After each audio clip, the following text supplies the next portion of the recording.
Namshwaya, a warm and graceful good evening. Welcome all to the second session of the webinar series on Arogyasamskriti, organized by Amrita Centre for Ayurveda, Vyakarana and Darshana. Today we will be dealing with the topic Zero Hunger, Food as a Pillar of Life. We have two distinguished experts today who will participate as discussant after the presentation of the findings of the project team on the topic of discussion today. Let me now introduce Dr. Anuradha Chaudhary, ma'am. Ma'am is presently the coordinator for the Indian Knowledge System Division of the Ministry of Education, Government of India at AICTE, New Delhi, and a faculty at the Department of Humanities and Social Science, as well as a member of Reiki Center of Excellence for the Science of Happiness and the Center of Excellence for Indian Knowledge System at the Indian Institute of Technology, Kharagpur. Multilingual Sanskritist, she works in the areas of Indian yoga, psychology, philosophy,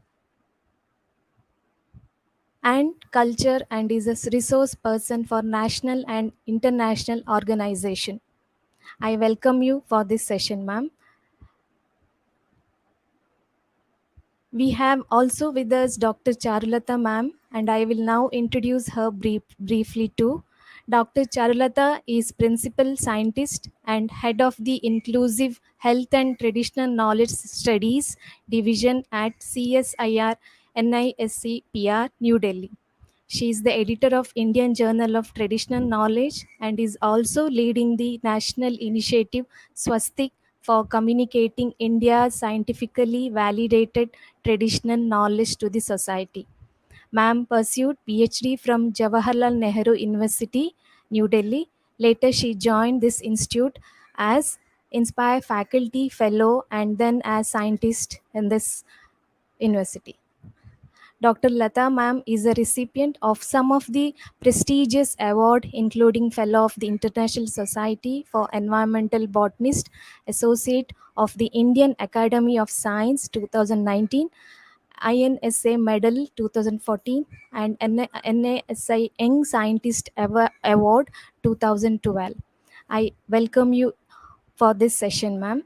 Now, I request Dr. Ramanohar sir, PI of the Amrita Centre project, to present the finding of the project team on the topic Zero Hunger, Food as a Pillar of Life.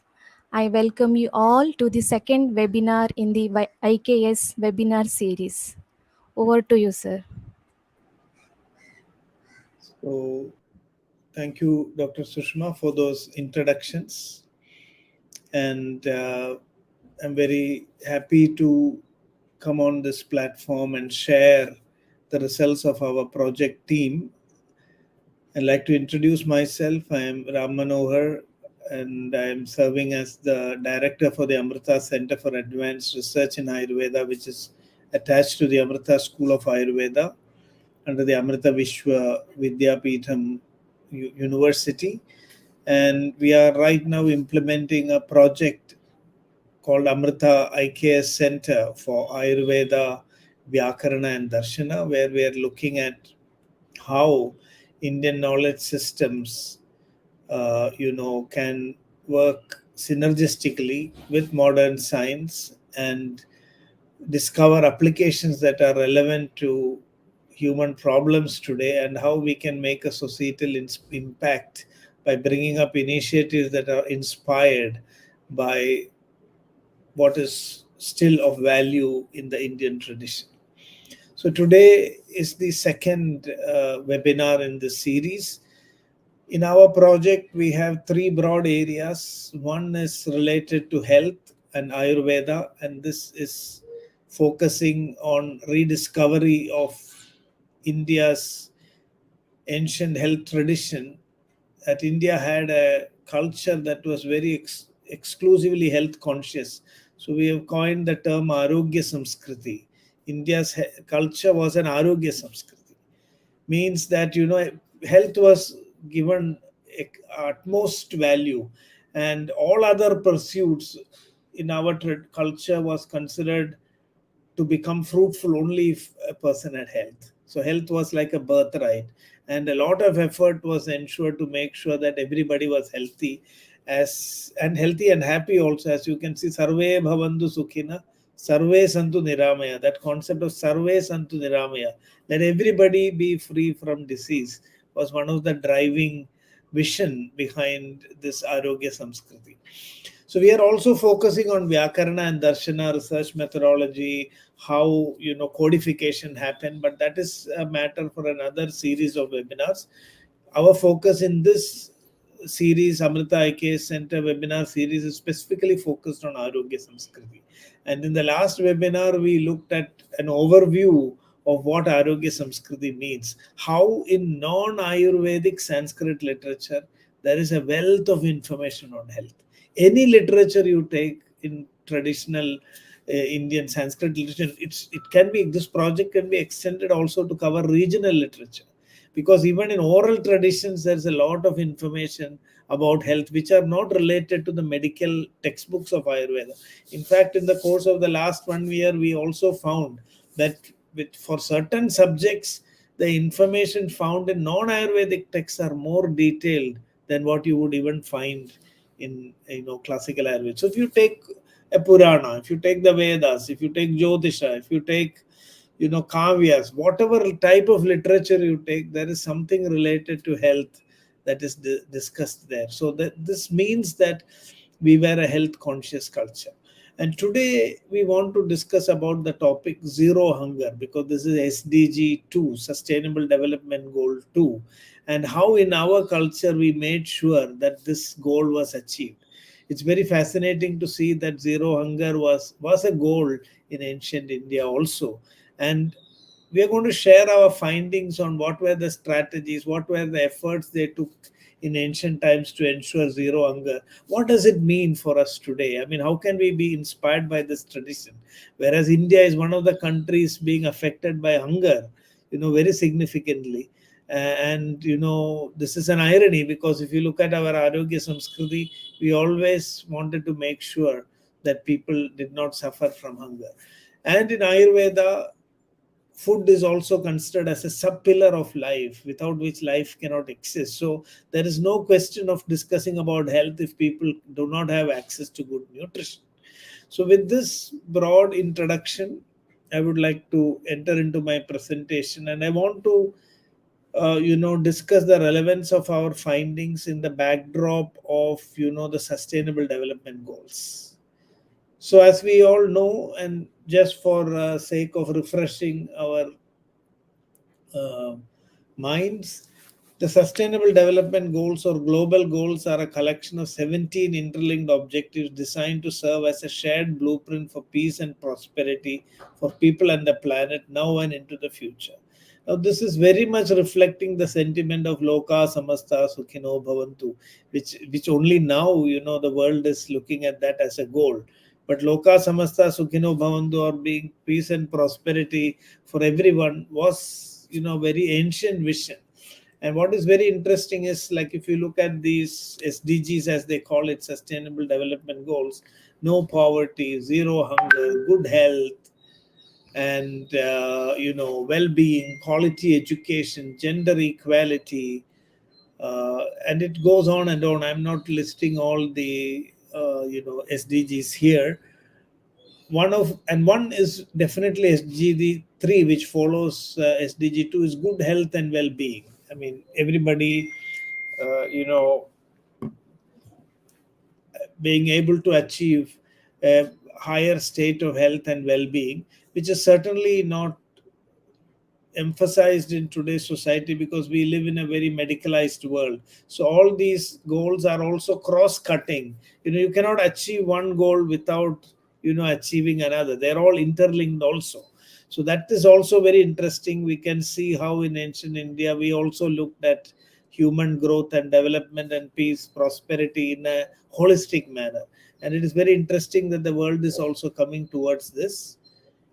Now, I would like to suggests that Sustainable Development Goals SDG 3 is very closely linked to the ancient Indian concept of dharma. And Sustainable Development Goals may be reinterpreted as Sustainable Dharmic Goals. The word D can be replaced by dharma, because dharma means sustainability. Dharyate anena iti dharma. And Indian civilization has emphasized that human activities must be rooted in dharma to be sustainable in the long run. In the Charaka Samhita, for example, there is a statement that why Janapadodhamsa, or mass extinction of human settlements, why does it happen? Tasya moolam adharmaha. It's because people, this word adharma, and it has been very often interpreted or translated in a wrong way. Most of the time, adharma is written as sin, and then it's given a religious connotation, and then people do not understand its deeper, more accurate implications. What if you read the text very carefully? Adharma means not following a sustainable way of life, where you look at short-term goals, and in the long run, you destroy yourself, your whole environment, and that is what is called as adharma.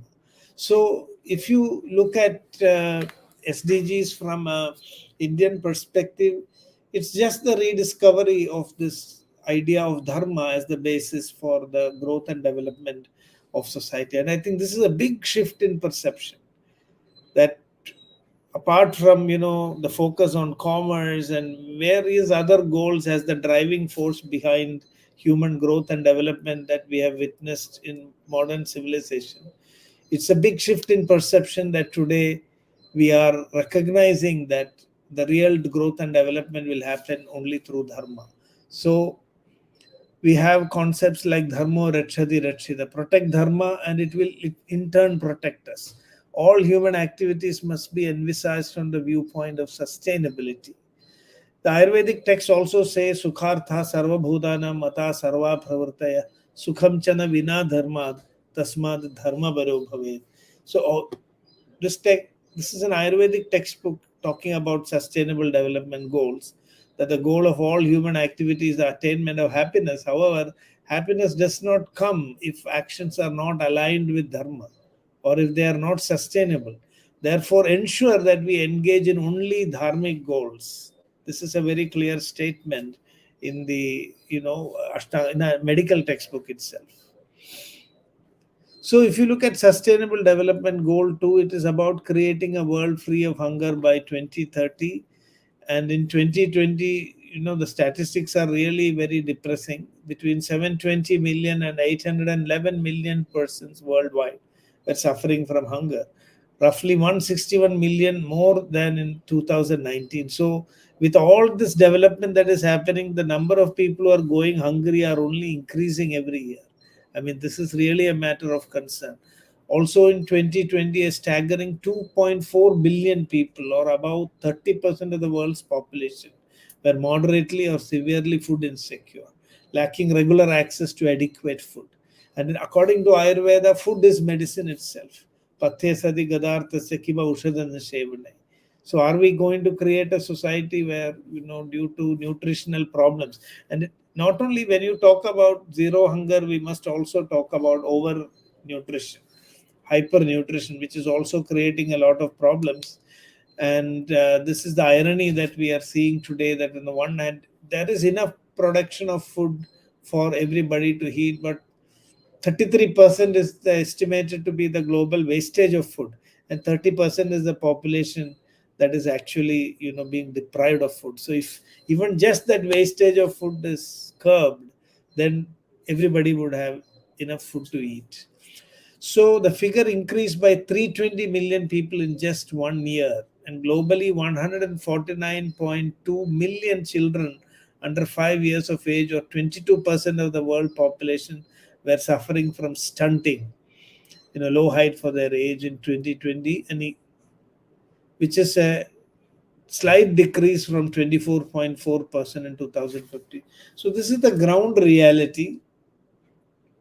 And India is also one of the countries that is very badly affected. So it is in this context that we would like to examine what is there in our tradition, what is Arogyasamskriti, revealing to us about how hunger and food security was addressed in ancient India. So the SDG 2 targets are multiple. I'll also quickly go through this before we come to our findings. End hunger and ensure access by all people and all forms of malnutrition. So not only eliminating hunger, but also making that sure that food is nutritious. So for that, productivity has to be increased. So double agricultural productivity, create sustainable, eco-friendly food production systems, maintain genetic diversity of seeds, increase investment, including enhanced international cooperation, correct and prevent trade restrictions, and adopt measures, for the proper marketing of the food. So if you look at, this is how the world is trying to achieve the goal of zero hunger, and let us look at what is there in our tradition. You know, air, water, and food were considered to be the basic supports of life, and in Ayurveda, food is said to be a sub-support, sub-pillar for life, upastamba as it is called. Food, sleep, and activity. So for life to exist, we need air, water, and food. So, and for good health, we need good food, proper physical activity, and sleep. So this is the basic concept. So looking at it from this perspective, nutrition and proper food is a very essential contributor to good health. If you want to build a healthy society, I mean, we have to overcome this problem. And how zero hunger was attempted to be achieved in ancient India by a very careful study of various non Ayurvedic Sanskrit literature. We have, this is not taken from Ayurvedic literature. These are the findings that we arrived at. So one is, there was been a very systematic effort to spread awareness of the importance of food. So everybody was, sensitized to be understanding the value of food, the value of giving food, the value of having food, so that there is no wastage, so that food is considered precious and it is shared liberally. So you can find this kind of sensitization being done in all the non-Ayurvedic Sanskrit literature. Today we will just give a few examples, but our goal is, now we are trying to compile all this information and create educational material, even in the form of a book, on how zero hunger was addressed in ancient India in the context of Arogyasamskriti. It was also well realized that if we want abundant availability of food, then nature has to be protected. Without protection of nature, earth, and its resources, we cannot ensure food security. So you can find a lot of verses right from Vedas and all other non-Ayurvedic Sanskrit literature, which talks about how nature is protected, and then it only food security is achieved. Many textbooks are there focused on agricultural practices, and I think India was one of the earlier countries to devise climate smart agricultural practices to increase yield, which was very organic. And there are accounts also of, like, people like Dharampal, who discovered how agriculture was regionalized and how abundant production of rice and other natural food sources were there in ancient India. This needs to be again well studied, especially since we are moving towards organic farming and cultivation today. Uh, this is a good example, and more research needs to be done on climate smart agricultural practices. And then this idea that food should be produced in abundance. So nobody should cook for himself. The Bhagavad Gita even says that one who cooks only bhunjade te tu akham papa ye pachandi atma karanat. If anybody makes food only for himself, they suffer. They are, committing the biggest of crime. So food was something that should be produced and distributed. There should be abundance of food everywhere. This is a very important concept that we see highlighted in these non-Sanskrit Ayurvedic literature. And then there is also sensitization on preventing wastage of food. So as we can see, that is a big epidemic problem today, that 33% of the food that is produced is wasted. And you can see this emphasis on non-wastage of food. And then finally, it is not enough that you have all this awareness, you produce food, you don't waste it.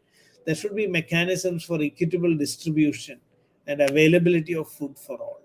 So if you look at this, is a very strategic, you know, summary. I mean, this is summary of the strategic measures that were adopted in ancient India to ensure food security and zero hunger.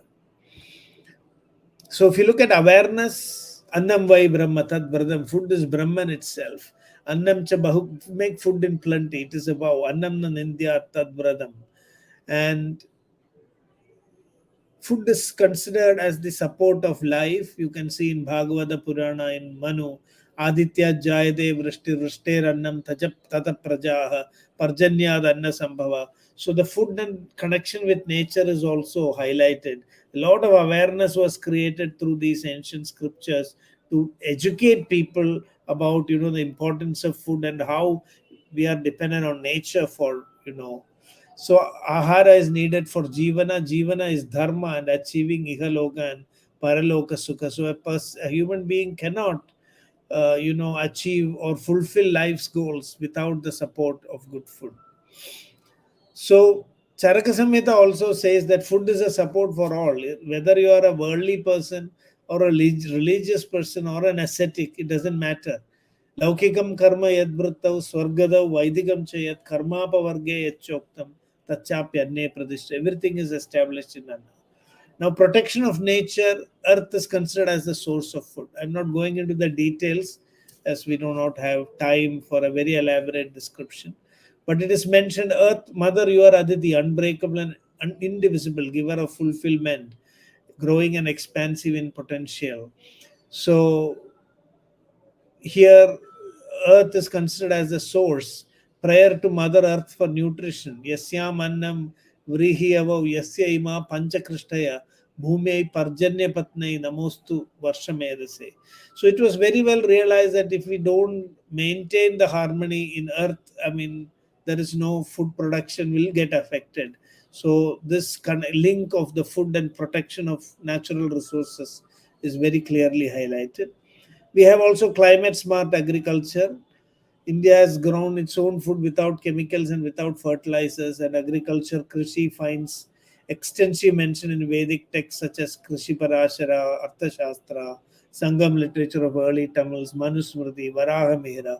All these things, these provide information about agriculture and prediction of rainfall, prediction of seasons, water prospecting. All these things were developed to ensure a climate smart agricultural system. So Krishi Parashara, Vriksha Ayurveda, these are all the texts that are of interest when we look at climate smart agriculture. And then we had this idea of abundant production of food. Create, develop, and promote the elephant keeper for tourists, the horse keeper for fast movement, the cowherd for nourishment, the sheep keeper for virility, the goat keeper for luster, and the farmer for food.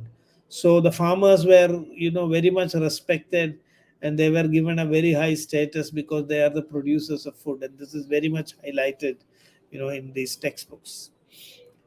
There is praying to Ashwini's. Food is considered auspicious. So the more you make it, the more you distribute it, the more benefit you get. So prevention of wastage of food is also highlighted. To avoid wasting, Anna is considered auspicious. Pujaye dasanam nityam adhyachayita akutsayan drishtva hrishyet prasidecha pradinandecha sarvasa. So there was a lot of effort to sensitize people to not waste food. Food is to be worshipped. It shouldn't be, disrespected. When seeing food, we must, rejoice and celebrate that nature is able to provide us with food. So food was considered auspicious and precious and not to be wasted. So even overeating was considered as a kind of wastage of food. Yatha vrishti samudreshu vritha tripteshu bhojanam vritha danam danadyeshu vritha dipo dipapicha. So there's no point in giving more and more food to people who are already nourished. So that was also considered as a kind of wastage of food. And if you look at it that way, today's entire food industry is a colossal waste of food because we are eating food not for nutrition or nourishment. It is just for enjoyment and leisure. So that was very strongly condemned. So the Veda also says that no trace of food shall be wasted. Annam na parichakshita. And finally, equitable distribution and availability. I think there are references mentioned that if a person is hungry and even if he steals food, he is not to be punished. So, Dvijodhvaga Kshinavrittir Dvavikshu Dveja Mulake Adadana Parakshetra Na Dandam Dadu Vardhadi. So, a hungry person, even if he steals, is not to be punished. It's not a crime because hunger was considered to be something that should be resolved. Tejet Shudartha Mahila Swaputram, and the power of hunger is so strong that people can forgo their fear and self respect, and they will do anything. So truth destroys lajja, and that is why it is not. So the whole focus was that nobody should be hungry. Don't make a person hungry and then make him commit a crime. So we also had this culture of annadana. I think this was a very important system of food distribution, so that at least 2 square meals a day was ensured through the temples and various other religious and philanthropic initiatives. And the Sanskrit texts also say annadanam param danam vidyadanam adaparam annena kshanika tripti yavat jivam cha vidya. So serving food to the needy is a charity of high order, and so teach, teaching someone free of charge. So both food and vidya go hand in hand, but then food has to be given first, and then only vidya can be received by that individual.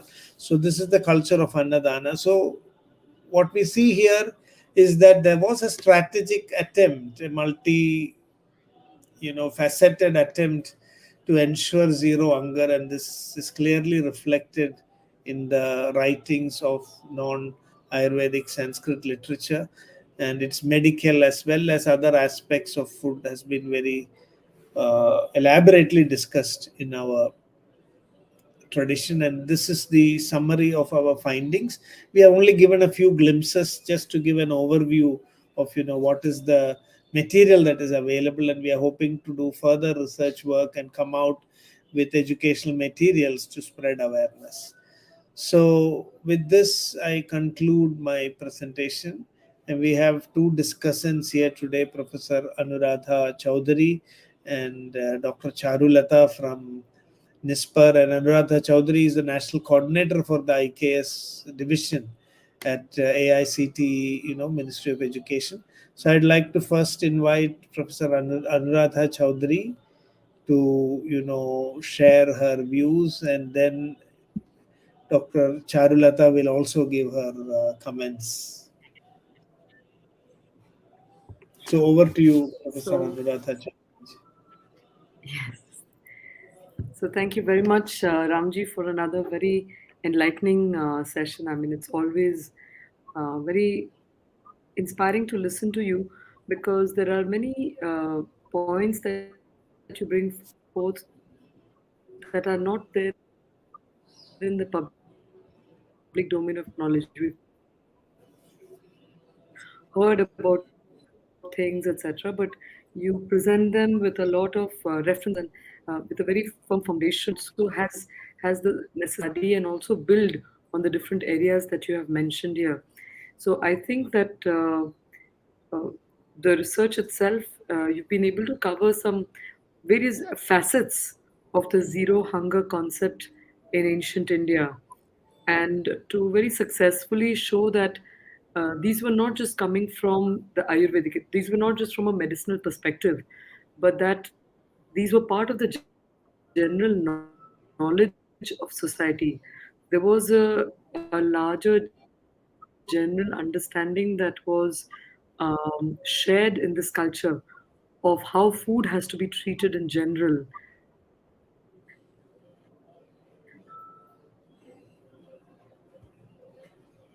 And everything that goes around it.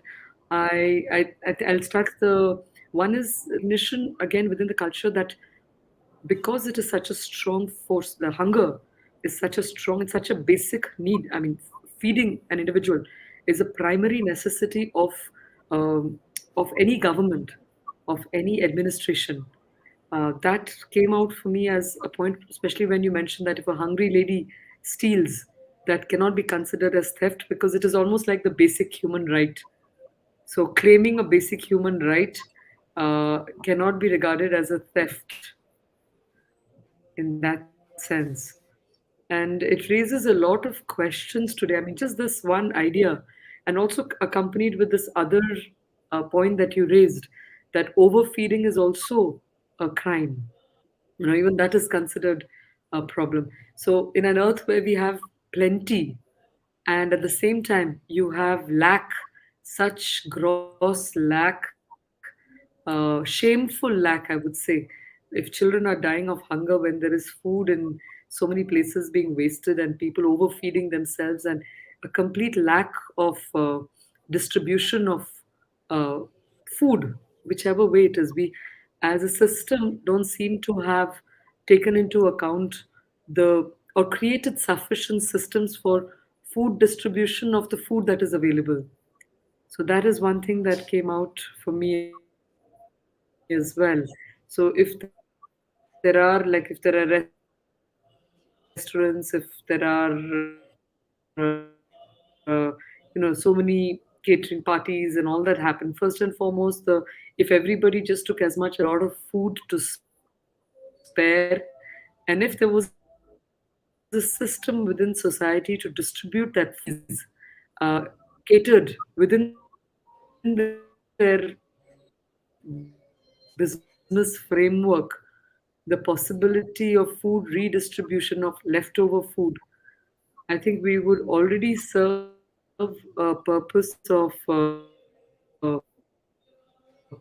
feeding a sufficient number of people who go hungry in cities and towns. Problems of starvation, then that's my gut feeling and assumption. So I think these were some points, and of course about the whole importance of agriculture and how the food that was produced had to be very had to be done in a sustainable manner. I think the term sustainability that you brought out very beautifully through the word dharma is, I think, key to this discourse as well. So I think in the if we are making a syllabus, putting dharma at the heart of the education will be a fantastic move, because I personally have been thinking of this idea of gross dharma practice as an alternative to GDP. So I think if this SDG is also sustainable dharma, what was the final one? Goal. Dharmic goals, sustainable Sustainable dharmic dharma. goals. I think we can have a discussion after this to see how we can marry the two ideas and come up with a good grand proposal. Yeah. But the idea really is this, that if we knew how to optimize, because dharma in another way also implies the optimization of the resources that are there.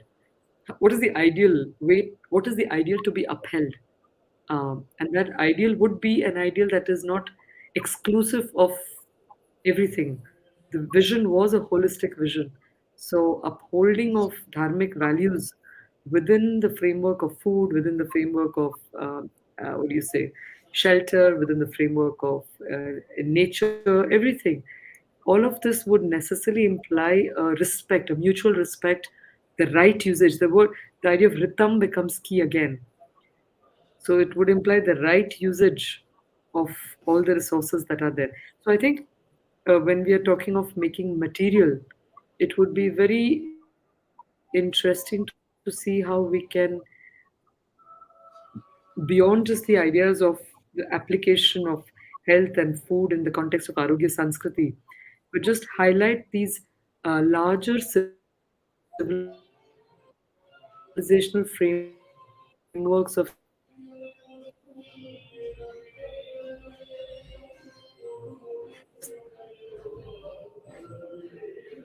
sustainability that We are losing your voice. Amritam Briha Dharma, which are I There was a lot. You spoke of Sarve Santu Niramayaha, the importance of lack of disease. So the core importance of healthy individuals, healthy means well-nourished individuals, which implies the right production, the right utilization, the right distribution of resources, especially with food and good health. Uh, these become very important ideas for the next generations to carry as important parts of Arogya Sanskrit.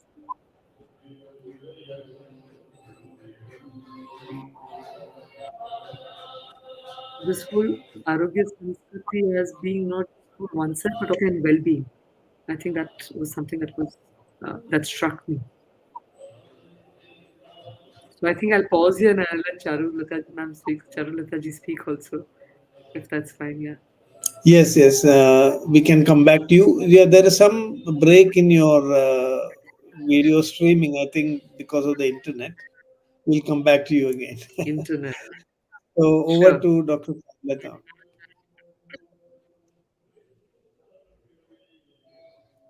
Please unmute yourself. Yeah. So, first of all, I'd like to extend my heartfelt thanks to Professor Ram Manohar for inviting me, as a discussant in this very important webinar, which focuses on, like one of the most basic necessities of life, that is food.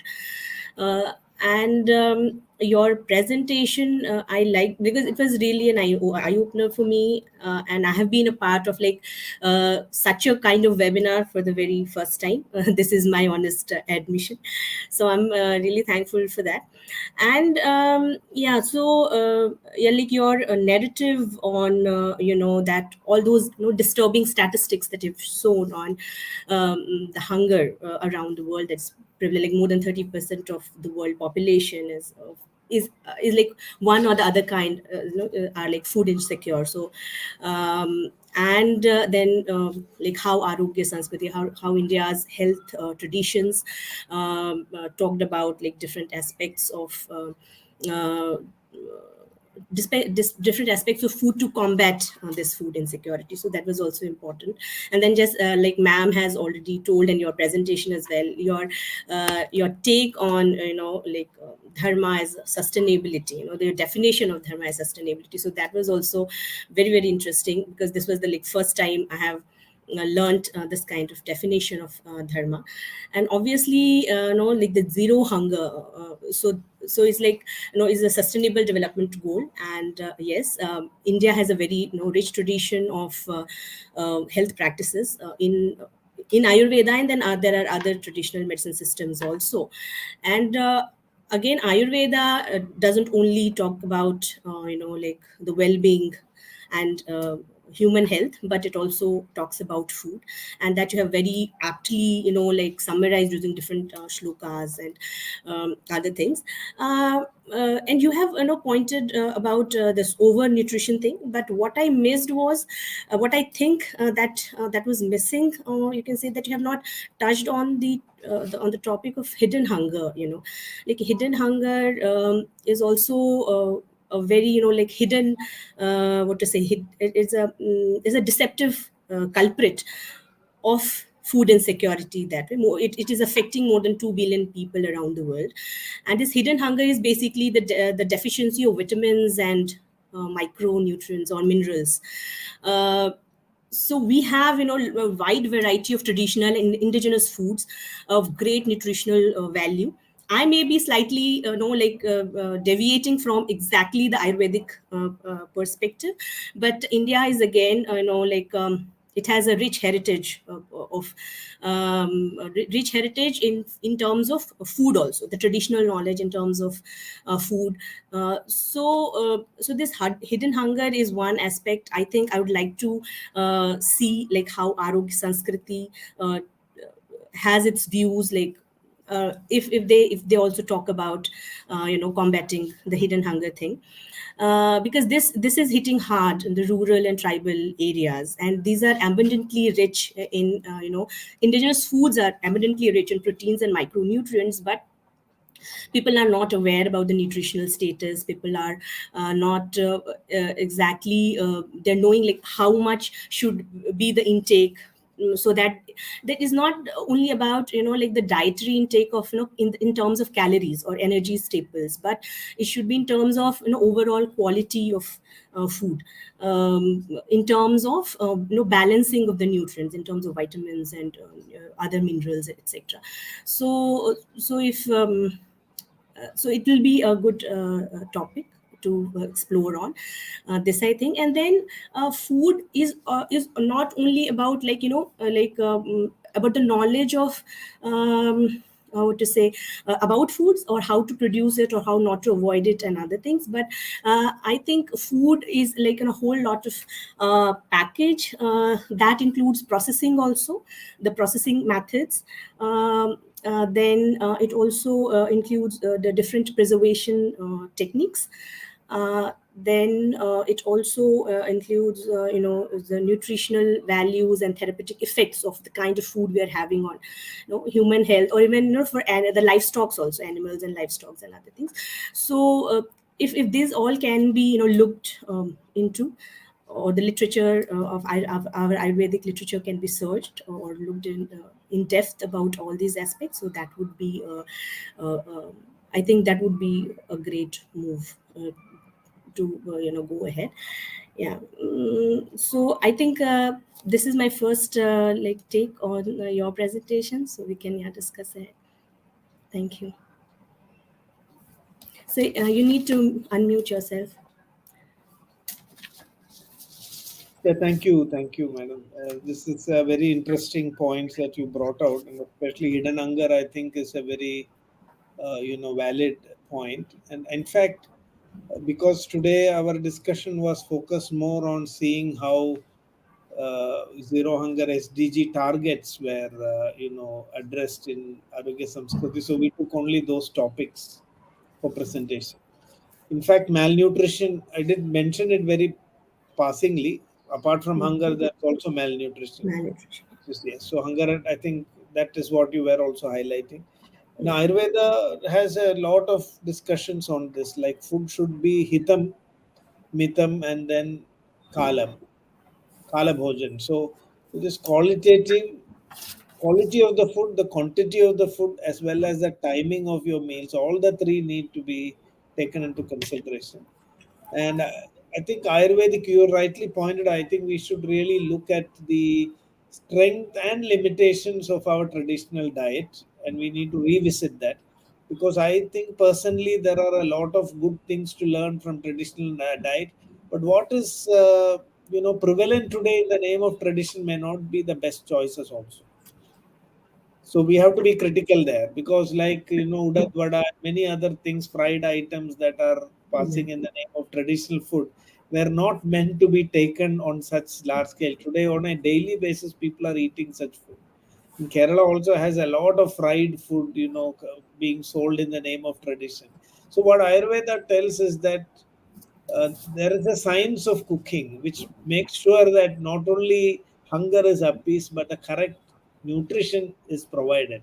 So we say food should be delicious. One of the reasons why we cook food with so much effort is to make it delicious. But it should also be nutritious. That is the second criteria. So food should be both delicious and nutritious.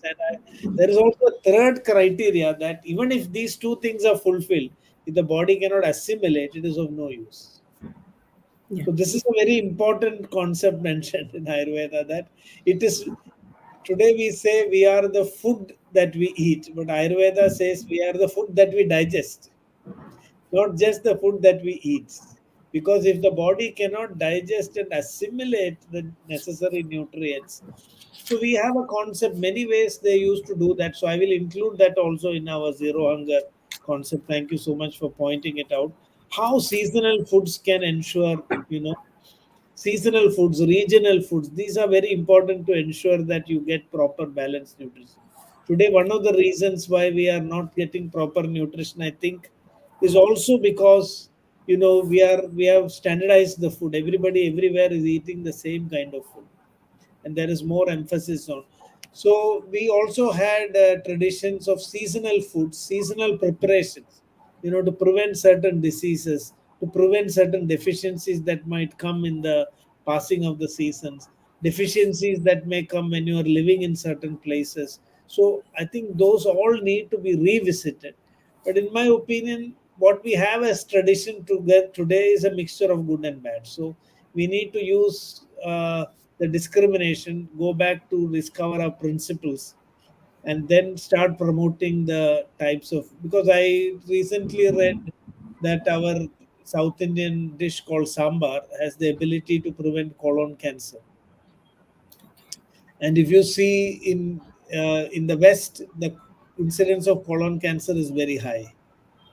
In North India, it is higher. In India, it is comparatively less because of our fiber-rich diet and many other the use of turmeric, things like that. But actually, in South India, it is much less compared to North India. So, is it because of the use of dishes like sambar? We do not yet know. So, what I'm feeling is that there is a lot of possibility here. We need to study it, and I hope by our efforts we can only, as Dr. Anuradha ji also mentioned, we can create these new openings and topics, and we should encourage the next generation to work on this so that we can build up to a small project like ours. I don't think we can cover everything, but that is what we thought about. So thank you so much for your inputs. So we'll have just another short round before we conclude. So Dr. Anuradha Chaudhary, do you have anything additional to add? Yes. One thing I just wanted to say thank you to Dr. Lata because I wasn't very familiar with the hidden hunger idea, and I think that was the way that we look at this whole thing of nutrition and nutrition, diet, and also the kind of diet within the tradition from a modern perspective. They're not identical. So I think the discussion is meaningful. I think it's worth raising these discussions as well, because today there are a lot of prescriptions that we must eat these things and we must do, but without the necessary wisdom of the location of that, the contextualizing of those prescriptions, which is something that was a unique feature of the Indic approach to anything that matter. So I think that was a very important pertinent point. Ramji, I was also wondering if um, like what you shared was some of the general ideas that are there within the Indian tradition. But do we find a much more prescriptive approach to this Arogyasamskriti or the zero health? Is there an end-to-end documentation or document that can allow us to maybe adapt it to the present times? That is Like which is exactly what. So a dinacharya, for example, is there for an individual. There is a Yes. prescription of a dinacharya in terms of an order of lifestyle. But when it comes to food, when it comes to the zero waste concept, zero hunger concept as part of the SDGs, was there any kind of a prescription for the administration, or how do they break this down into Yes. operationalization? That is what I would be very interested. I mean, if that's something that through the project we can come to some kind of a policy prescription, is what I'm thinking. That policy prescription could involve education, it could involve other parts of the government. That would be brilliant if we can arrive at some kind of thing that would need to research on. But once we Yes. have the broad outline of these things, because there's a lot of work happening. So if it can take into stock what is there already on ground, what is the prescription, what is the suggestion that you have, and then have like I said, like a policy prescription there. That might be quite interesting as an outcome, as a concrete deliverable from this Right. project. Yes, that is. I mean, there are so many areas like this because Arogya Samskriti food is just one aspect. So we have identified about 38 such major topics, and there could be even more. So I don't know whether we will be able to, in the short time, get to this. Then in some areas, it's very easy to come up with those prescriptive. advices. It's easily available, but in other areas we may need more work. Like it was part of our culture. Like when you cook food, you cook for your guests also. There were some rules that people were following, like Buddha Bali, that is, make sure you give food to animals, not just. Bhutayachya. So Yes. Annadana, at least once in a while, everybody should contribute to Annadana. So it was. How did they, sorry if I can ask you, how did they make these, how did they make these a practice within the society? Who were the keepers of these, or was it something that was part of education Yeah, I and think that therefore was they continued it when they grew up? How were they implemented? because the Dharma Shastras, I think, played a role there. I mean, that was the kind of people followed what the Dharma Shastras, advised. So we need to write a Dharma Shastra for this century of Bharat. Yes, looks like. And just one last observation there was that uh, can we also, like the SDGs are the global, based on global priorities, they've Yes, identified it. But are those like coming from the a deep understanding of the Ayurvedic sciences? Would you also resonate with all those SDGs as something that we would have considered as important as a yeah, society? Or we can have the larger international goals, great. But can we yeah, have our own set of SDGs that minimum every child in this country, based on the circumstances on this nation, need to think about and need to work towards? At least that. We don't know whether we'll be able to do it for the world, but at least for our country, if we can ensure that yeah. every kid has a bucket list of SDGs that are doable. We forget about talking about world hunger. If I can at least ensure that my neighborhood doesn't have any hungry person, I think we'd have Yeah. achieved a great thing. So, is there something? Can we think on those lines as well? Was another suggestion. I think both of your suggestions are very relevant. Like we are also thinking because we want to see how this can be implemented. So identifying a set of prescriptive, practices would, and finding how it was implemented, what is its relevance today, something which we are also thinking about. And we are trying to see to what extent we can cover ground in this project, because we would do it for all those areas where it is easy to do. Others we may have to pursue further, or researchers may have to work on it. And the second thing I think is very relevant, because we also shouldn't fall into the trap of just, you know, working back from, when somebody develops SDG with saying that it's already there in our tradition, or trying to create a mapping the two, in an exact way. I think today, we talked about Bhumi Suktam. Today, people are, this is crisis thinking. When things are reached at a certain point of crisis, that is where all these goals and things are developing. But in our tradition, we thought about it in a very proactive manner. Before problems arose, we gave the guidance on what should be the sustainable development goals. So I'm sure we'll get another framework. We have to really think about it. It's an excellent suggestion.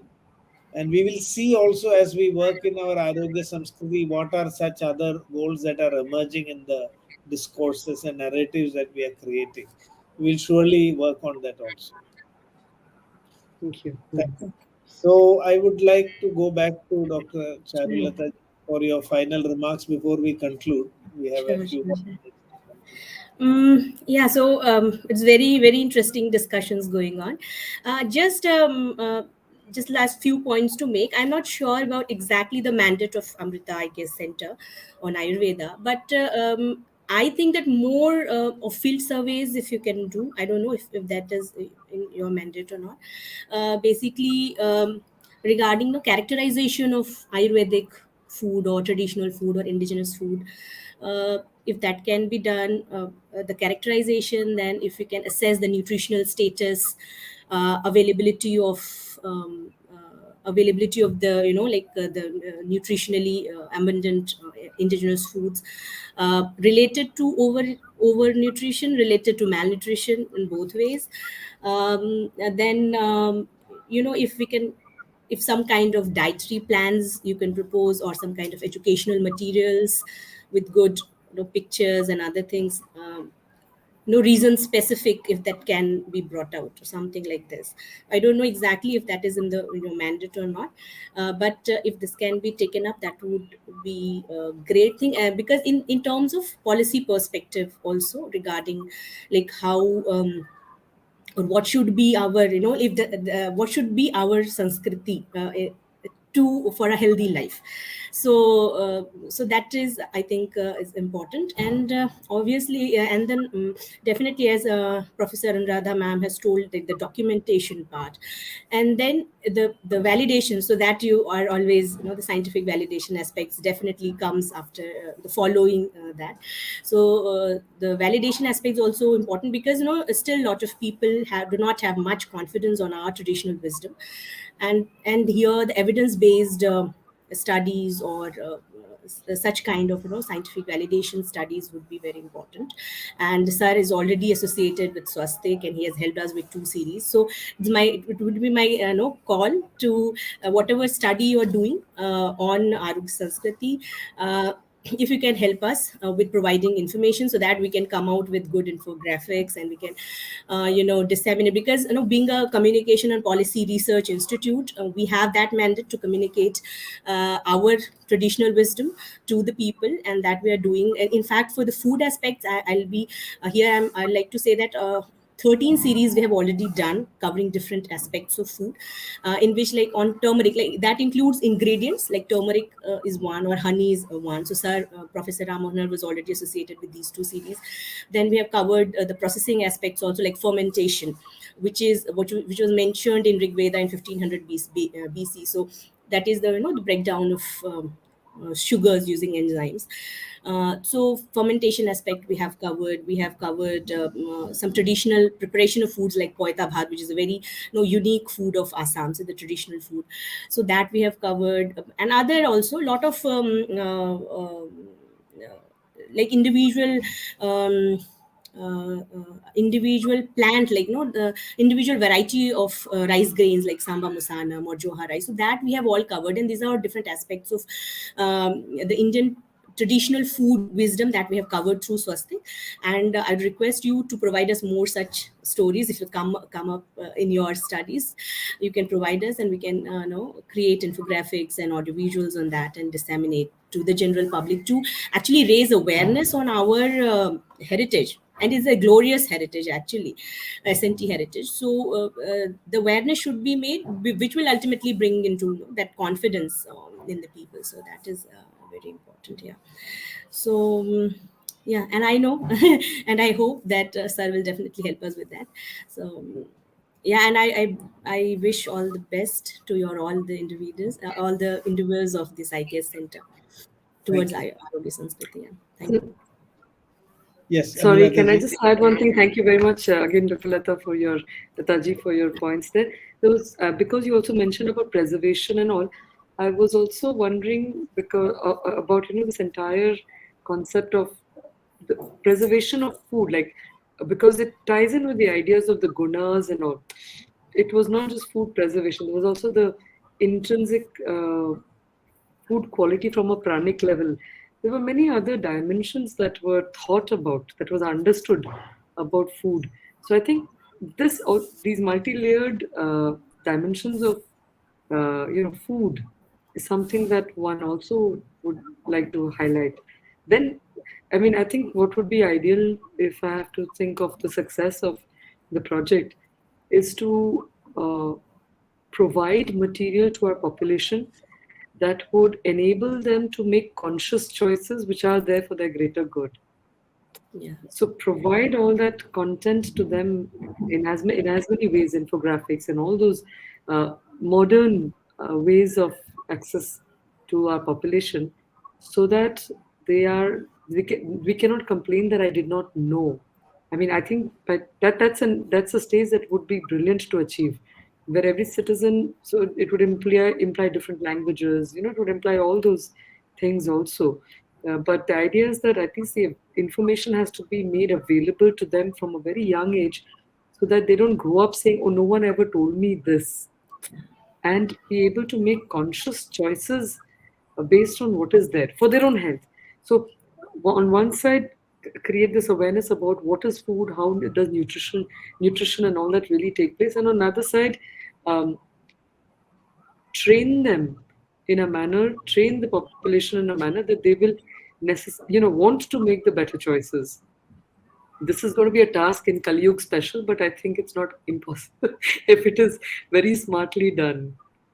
Yeah. Yes.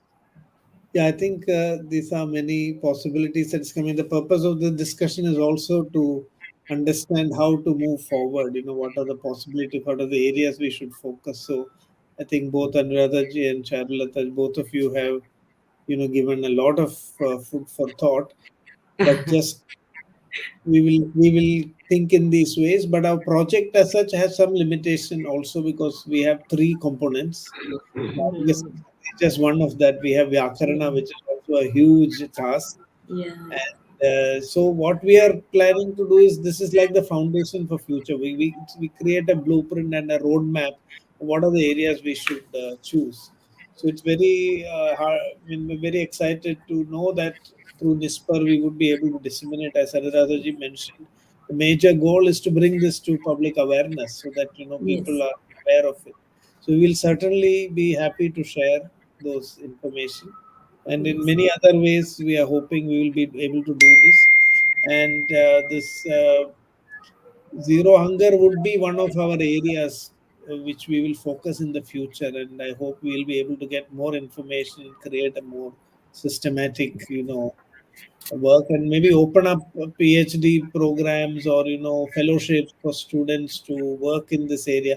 I don't think we'll need a little long term work and more involvement of the younger generation to be able to build this now. Yes, Anuradha ji.